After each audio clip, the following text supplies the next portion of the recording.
Good evening. Authenticity is the language of visionaries. Welcome to BMC News Live, presented by Al Hilal Hospitals and Medical Centers English News. Myself, Shana Sultana, joining you with the daily news updates. Today's news in detail. Fifth edition of Lamia project launched with record participation.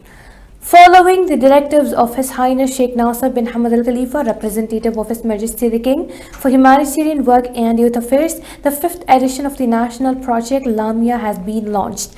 The project aims at positioning Bahraini youth at the forefront of national development and building a generation of leaders with strong national awareness, creativity, and limitless potential. The Deputy Prime Minister chairs the weekly cabinet meeting. His Excellency Sheikh Khalid bin Abdullah Al Khalifa, Deputy Prime Minister, today chaired the weekly cabinet meeting at Garabia Palace. The cabinet highlighted the importance of the meeting held between His Majesty King Hamad bin Isa Al Khalifa with His Highness Sheikh Mohammed bin Zayed Al Nahyan, President of the United Arab Emirates, which aims to further strengthen relations and bilateral cooperation to serve common aspirations. His Highness Sheikh Abdullah bin Hamad arrives in Qatar to lead Bahrain's delegation at Emergency Arab Islamic Summit. Representing His Majesty King Hamad bin Isa Al Khalifa, His Highness Sheikh Abdullah bin Ahmed Al Khalifa, the personal representative of His Majesty the King, arrived in the state of Qatar to lead Bahrain's delegation at the Emergency Arab Islamic Summit to address the Israeli attack on the state of Qatar. Upon his arrival, His Highness Sheikh Abdullah bin Hamad was received by Sheikh Abdul Rahman bin Hamad bin Jazim bin Hamad Al Thani, Minister of Culture, and Mohammed bin Ali Al Ghatam, Ambassador of Bahrain to Qatar. Now we shall go for a short commercial break.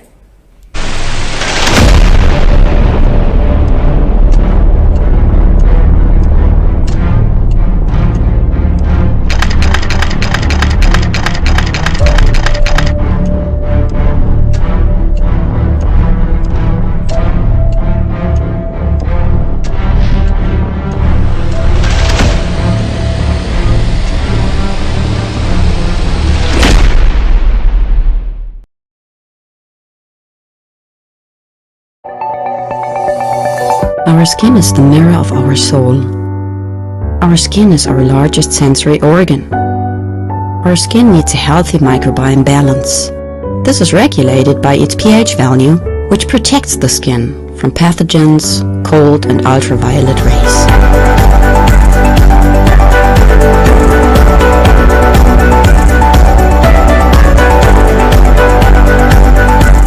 Sebamed protects your skin.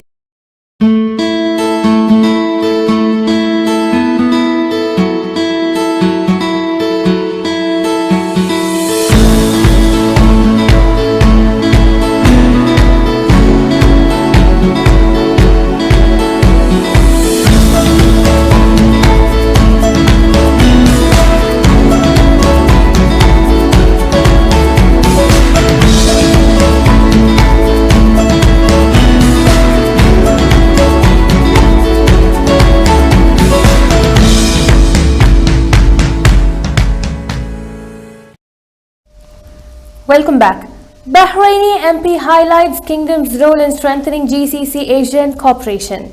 Ahmed Sabah Al Saloom, Deputy Speaker of the Asian Parliamentary Assembly APA and Chairman of its Standing Committee on Economic and Sustainable Development, chaired the committee's meeting hosted by the Kingdom of Bahrain from September 14 to 16. He highlighted that shared values, mutual respect, and common interests can turn challenges into opportunities and vital investments, achieving greater stability and sustainable prosperity for all. His Highness Sheikh Abdullah bin Hamad marks International Day for the Preservation of the Ozone Layer. Marking the International Day for the Preservation of the Ozone Layer, His Highness Sheikh Abdullah bin Hamad Al Khalifa, personal representative of His Majesty the King and Chairman of the Supreme Council for Environment SCE, stressed that closer local and international cooperation, greater public awareness, and scientific innovation are key to strengthening environmental responsibility and ensuring a safe, healthy future for generations to come. CBB Governor participates in 85th meeting of GCC Central Bank Governors Committee. Khalid bin Ibrahim Hameidan, governor of the CBB, Central Bank of Bahrain, participated in the 85th meeting of the Committee of Central Bank Governors of the GCC and chaired the 64th meeting of the Board of Directors of the Gulf Monetary Council held in the state of Kuwait. The meeting discussed several topics related to the work of Gulf central banks and highlighted means to enhance cooperation in banking and financial services. It also reviewed recommendations and approved related decisions. Now we shall again go for a short commercial of break.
Welcome again. Midday outdoor work ban ends. Bahrain's annual midday outdoor work ban ends today following a successful 3-month efforts to protect laborers from the extreme summer heat.